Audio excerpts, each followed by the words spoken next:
What's up, y'all? Today we ain't gonna have like visuals for it. I'm not really in the visuals mode, but we'll do this podcast. Sorry I missed today. I've uploaded yesterday, mental health and stuff. Was just going through it a little bit. But, another episode of the Mure Minds with your host, Jordan Mure. On today's podcast, we'll be talking about losing a loved one, how to deal with bullying, both physical and cyber, since this is the age of cybernetics. Drug use to escape reality, and then the transition from a nice guy to what people will classify as a fuckboy.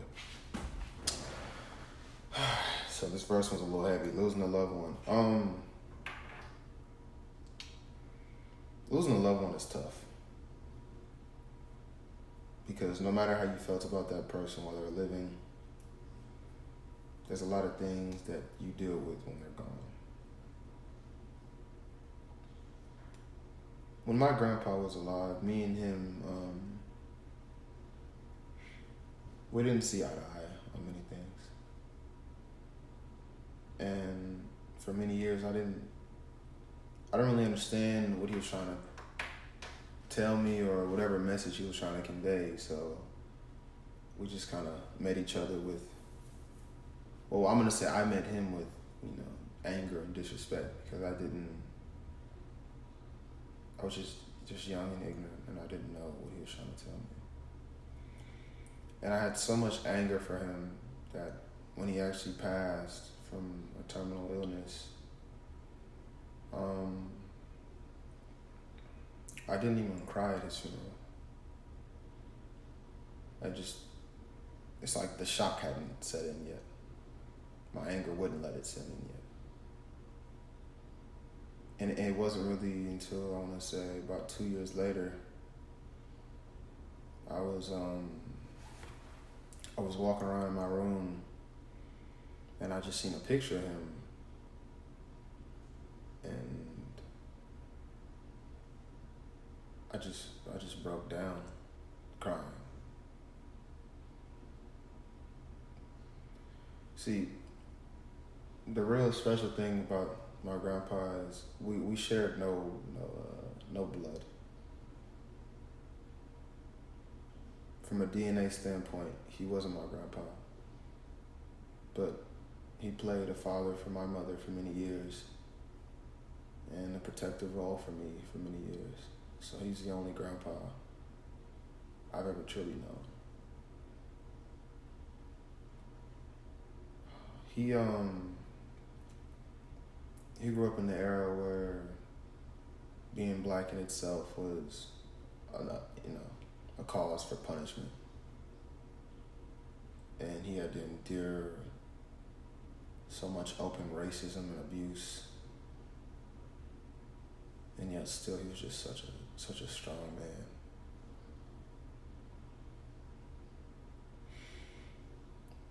His whole life he just been fighting. And it's like that's all he knew. He wasn't really one to show sensitivity and or what I felt should have been affection. But he was a great man. And I say that to say that you have to acknowledge the good and the bad so that you get a whole person when they're thinking about the death of a loved one. And you just gotta get through shit for them. Right? You gotta get through shit for them. No matter how much you don't want to be here no more. No matter what you're going through, you gotta get through that shit for them.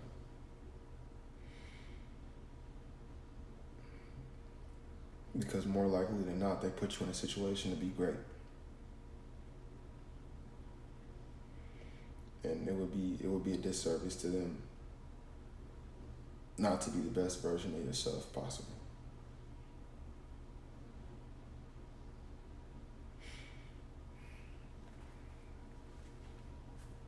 All right, next topic, how to deal with bullying and like physical and cyber. Okay, so Growing up, I know this is gonna be kind of hard. You're gonna be like, no, but yeah, I used to get bullied a lot when I was younger, and it was mainly because I didn't act how people my age expected traditional black kids to act or whatever.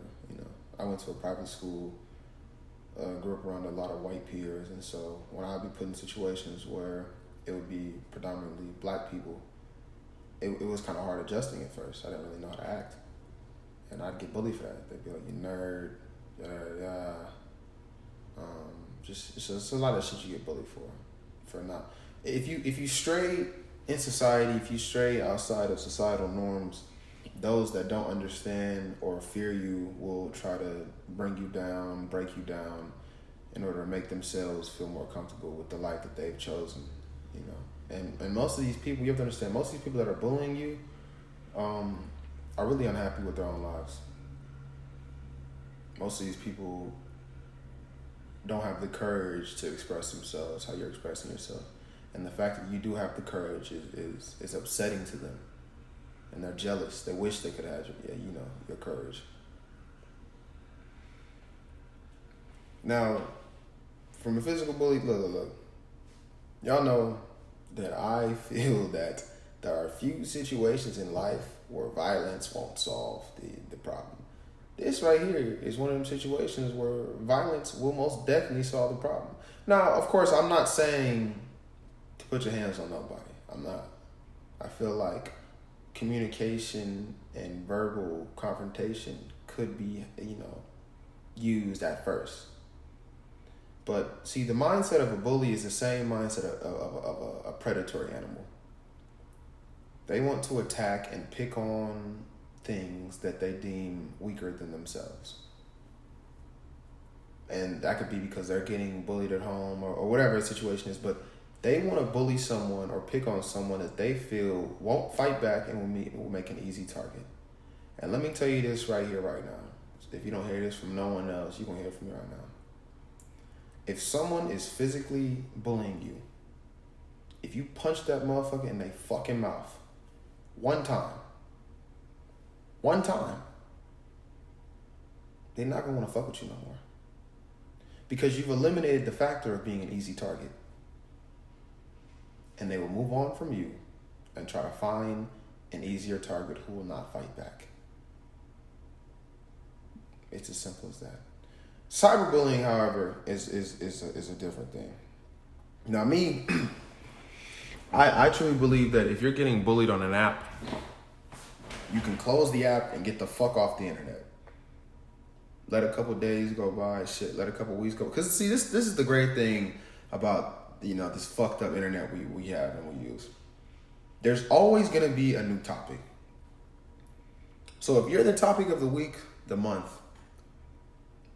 eventually there's going to be someone else that comes in and does something that people deem either funnier, dumber, more ignorant, scary, whatever. But there's going to be a new topic that takes the spotlight off of you. And all you have to do is just kind of ride that wave until the spotlight is off of you. And you have to understand that everyone on the internet is the same size, Like when you're typing away, when you're texting away, there's no fear. People will say what the fuck they want to say because they don't fear getting, dealt with or getting hit or even getting yelled at to a point where they can feel your energy because they're through a screen. Everyone's a fucking gangster on the internet. Know that. Everybody's a big tough guy on the fucking internet. Oh yeah. I'll beat your ass, I'll kill you. Yeah. Everyone's because no one's gonna fact check them. No one's gonna make you walk it how you talk it on the internet. And that's why the people that cyberbully you literally are the biggest pussies in existence. And you shouldn't even give them any energy. Because what we have learned now, from trolls such as 6ix9ine, when you don't give them any attention or energy, they will fucking fade off. It's like a parasite, y'all. When you don't give that parasite any sustenance, they're gonna fucking die off. And it's funny as hell when I've seen so many accounts that built themselves purely off the ideal of trolling or bullying, and when people stop giving a fuck about them, they just waste it away. That's the life of a cyberbully. A cyberbully has, I can, look, if you gonna bully, I can respect you more going up to a person's face than saying it on the internet. A cyberbully literally is the weakest motherfucker in existence. You are so scared that you couldn't even say you couldn't even say what you're saying now to that person's face. You couldn't even, you couldn't put any weight behind the words that you're using. So if you're getting cyberbullied, someone saying you're fat, someone saying you're ugly, someone saying you're this, your dad, this part of your body is that, da, da, da, da, just understand that that person is a very weak and small person mentally. And natural selection will take care of those people for you. Sooner or later. See, this is, y'all gotta understand, life is chess, not checkers. And sometimes you gotta let a motherfucker, take your pawn to get to their king. That's it. So just be patient, live your life, and just don't give a motherfucker like that no attention. Because honestly, they're not worth it at all. Like, they're really not. Next, drug use to escape reality. Okay. I, of all people, know how simple it is to kind of fall into addiction and trying to get out of reality. Most days I wake up and I don't know what the fuck my purpose is in life. And it just kind of feels like I'm either wasting my days or reality is it just doesn't matter. And so I used to get into psychedelics heavy, used to smoke weed, take painkillers and stuff like that. And see, the thing is, in the moment, you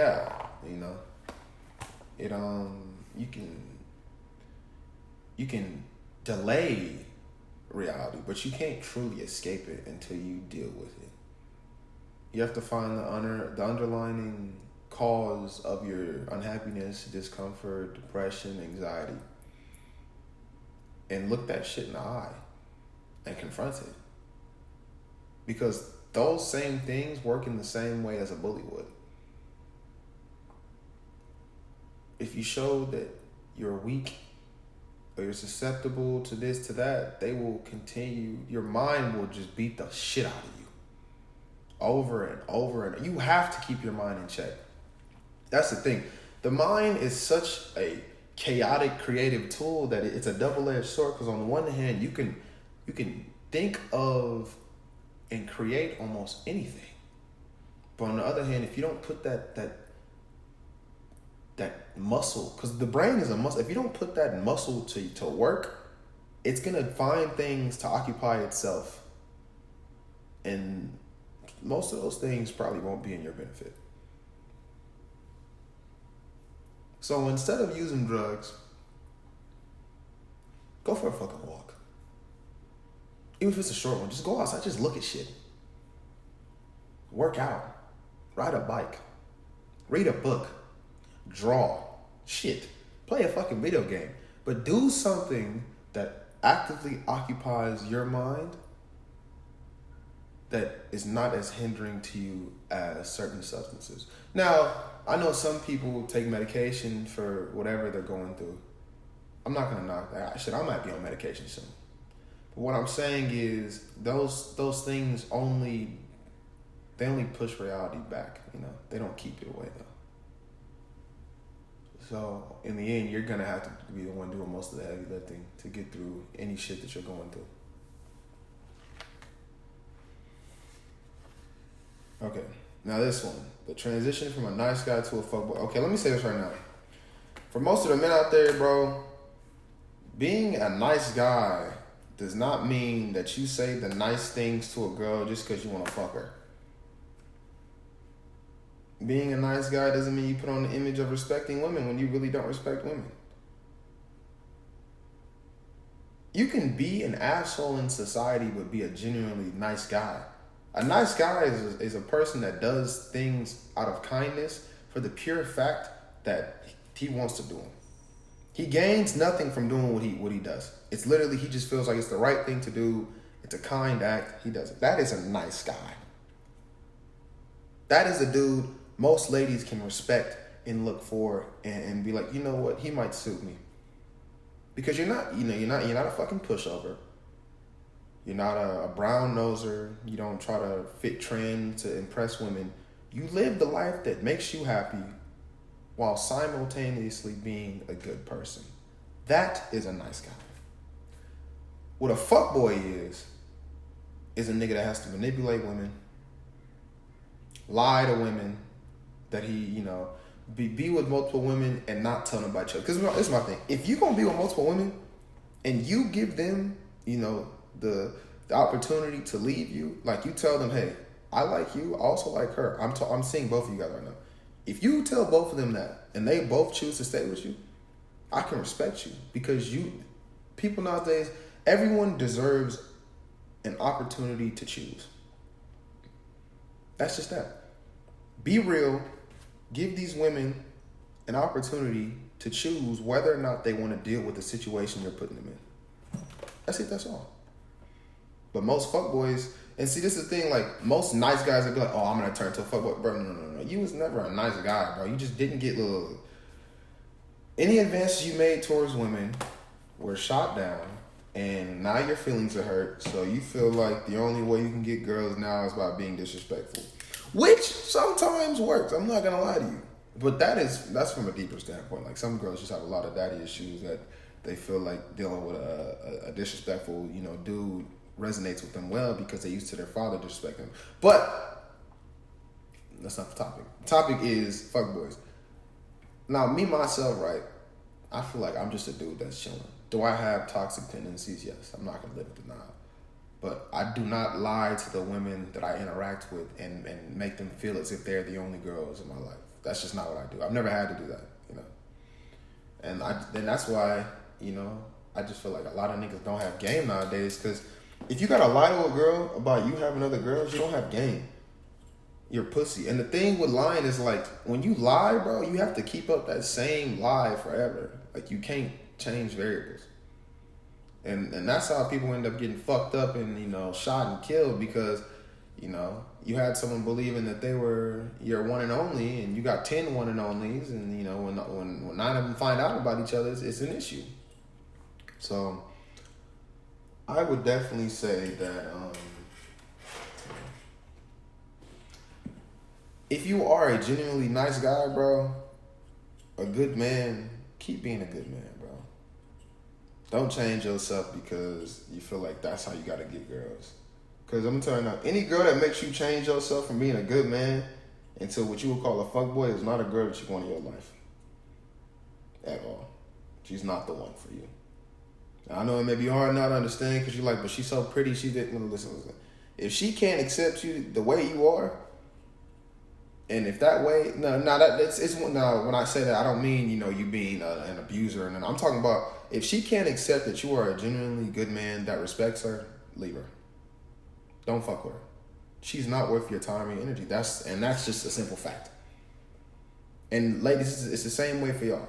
If he cannot respect that, you are a good woman that respects him, then leave him. Leave the bad people to the bad people. Don't try to... See, the thing with good people is, like,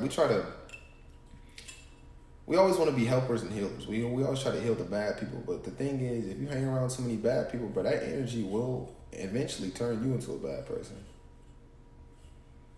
And then you end up losing yourself for a person that, didn't see the potential you had. So I'm going to say this right now. If you are in a situation with someone who does not respect your character, doesn't respect you as a person, and doesn't respect the things you do for them, leave them alone. And let them go try to replace you with someone better. Because I'm telling you right now, if you are a good person that, is genuine from the heart, you're irreplaceable. They don't make no more people like that, y'all. I'm going to tell you right now. We're the last of a dying breed. Genuinely good people that do good things without any form of interior motive. I'm not talking about the motherfuckers that be like, oh, I'm going to go donate to this and that because this is what God would want me to do. I'm going to go do this and do that because this is going to impress this person. No, you're doing these things because deep down inside of you, your self-conscious is telling you this is the right thing to do. I gain nothing from this. I'm not going to brag about it. I'm not going to tell all my friends and try to seem cool on social media. I did these things because I genuinely felt it was the right thing to do. If you're living your life like that, you have nothing to worry about. You have literally nothing to worry about. Just keep living your life like that. And eventually, you will find your counterpart. And when you find that person, just cherish them forever. It's a rarity, y'all. I'm telling you. Man, it's a rarity. But yes, I hope you guys have enjoyed this episode of the podcast. Make sure you are dropping podcast suggestions, like topics, in the comments. Also, make sure you just keep up with the podcast, and just tell me anything else you would want me to tweak and or add to them so that I can make the experience better for you all. Thank you and goodbye.